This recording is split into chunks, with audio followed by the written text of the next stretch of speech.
সবাই ঘুরতে যেতে ভালোবাসে। কেউ ভালোবাসে কোনো এক অফবিট ডেস্টিনেশনে একাকী সময় কাটাতে, কেউ ভালোবাসে সেই স্থানের লোকাল ফুড টেস্ট করতে, কিংবা কেউ কেনাকাটি করে ব্যাগ ভরাতে। আর আমি ভালোবাসি এই পথ চলাকে, পথের প্রতি বাঁকে প্রকৃতির রূপ পরিবর্তনের এই অনন্য প্রতিভাকে আমি ভালোবাসি। একধারে বিশাল খাল, আবার অপর মোড়ে পাইন বরের অসংখ্য শাড়ি আমার দারুণ লাগে। আর এই যাত্রাপথে কেবল আমি একা নই, আমার সঙ্গে আছেন আপনারাও। এই যাত্রাপথের ছোট্ট একটা মুহূর্ত আবার আপনাদের সাথে শেয়ার করছি। কেমন লাগলো কমেন্টে জানাবেন, এবং অবশ্যই চ্যানেলটিকে সাবস্ক্রাইব করতে ভুলবেন না। কিন্তু তার আগে আমি দিগন্ত, আপনাদের হোস্ট, দ্য আউটিং ডায়েরির ইউটিউব পেজে আপনাদের সবাইকে স্বাগত।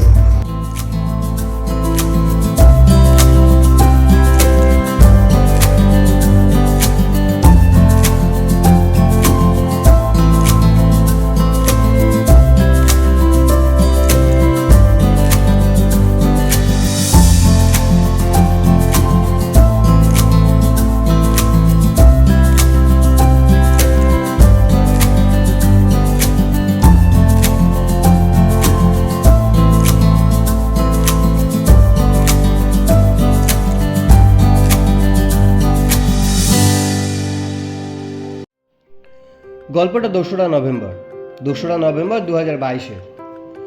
প্রথম পরিবারকে ছেড়ে বন্ধুবান্ধবদের সাথে ঘুরতে বেরিয়ে পড়েছিলাম। স্কুলের টিফিন টাইমের মতো কাঞ্চনকন্যা এক্সপ্রেসে বসে সবাই সবার খাবার শেয়ার করে ডিনার করলাম। তারপর কি ঘুম। আর চোখ যখন খুললো দেখলাম পূবের আকাশ লাল করে সূর্য দিন শুরুর জানান দিচ্ছে। বাকিদের ঘুম কাটলো আইআরসিটিসির চা আর গরম নাস্তার অ্যালার্মে। কেসি নাগের বইতে ট্রেন যাত্রার যদি এরকম সুন্দর বিবরণ থাকতো তাহলে হয়তো ম্যাথ সাবজেক্টে আর একটু কৌতূহল বাড়তো আমার। ট্রেনে বসে বরফমাখা পাহাড় দেখতে দেখতে পৌঁছলাম শিলিগুড়ি জাংশন। তারপর দেরি না করে ব্যাগপত্র গাড়ির মাথায় চাপিয়ে উত্তরের পথে চললাম। পথে সঙ্গী করলাম পশ্চিমবঙ্গের 3য় বৃহত্তম নদী তিস্তাকে। পথের ধারে গাড়ি থামিয়ে সকালে ব্রেকফাস্ট, থুড়ি মোমো ফাস্ট সারলাম। তারপর আবার গাড়িতে পাহাড়ি গান আর আঁকাবাঁকা পথ ধরে চললাম হোটেলের দিকে।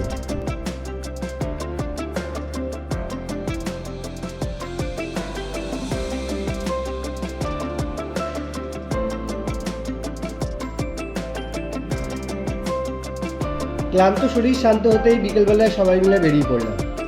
সেদিনের বিকেলটা কাটলো এমজি মার্গে চা, কফি আর বন্ধুদের সঙ্গে আড্ডায়।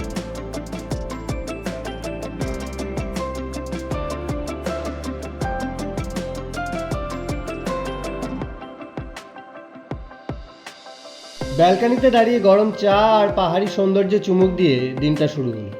যদিও ব্রেকফাস্ট সারা সত্ত্বেও ড্রাইভারের অপেক্ষায় ঘড়ির কাঁটা 10টা পেরিয়ে গেল। দরকারি জিনিসটুকু গাড়িতে নিয়ে শুরু করলাম লম্বা যাত্রা। পথে মেঘহীন নীল আকাশ, গাছের পাতার উপর সোনালি রোদের ঝিকিমিকি, রাস্তার ধারে নিয়ে বসা কমলালেবুর পসরা, কিংবা দূরে কোনো এক পাহাড়ি গ্রাম থেকে ওঠা উনুনের ধোঁয়া সামান্যই মোবাইলের চেয়ে স্মৃতি স্টোরেজ ফিল করে বেশি।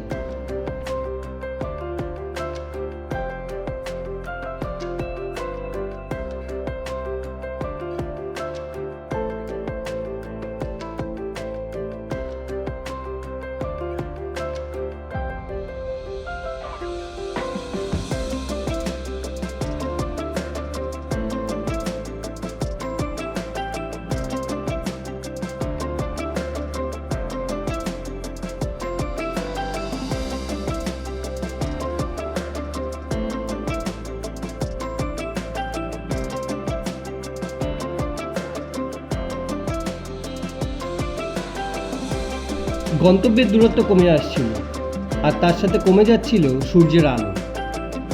পাহাড়ে ঝুপ করে সন্ধ্যা নামে। তেমন এক পড়ন্ত বিকেলে কফি হাতে পাহাড়ের কোলে সূর্যের ঘুমিয়ে পড়া দেখতে কিছুক্ষণ আমরা গাড়ি থামাই। আর সেখানে যা দেখেছিলাম তা চোখ বন্ধ করলে অবিকল চোখের সামনে আজও দেখতে পাই।